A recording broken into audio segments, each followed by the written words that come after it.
আসসালামু আলাইকুম বন্ধু।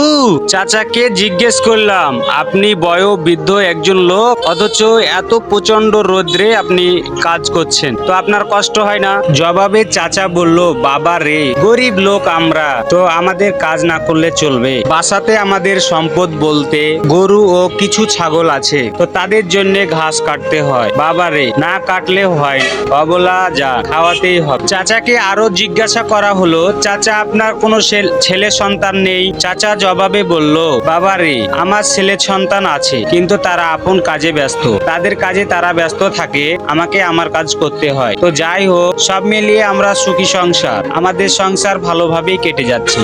চাচার শত কষ্টের মধ্যেও যেন সুখ পাওয়া যাচ্ছে। চাচা বলছে, খাটি খায়, বাবার শরীরটা অনেক ভালো থাকে। চাচাকে আরো প্রশ্ন করা হলো, চাচা আপনার শরীরের অবস্থা কি রকম? চাচা বলল, আল্লাহর রহমতে চলে যাচ্ছে বাবা, এই পর্যন্ত আল্লাহ আমাকে সুস্থ রেখেছে বাবা, আমি যতদিন পারবো আমার পরিশ্রম দিয়ে আমার জীবিকা নির্বাহ করার।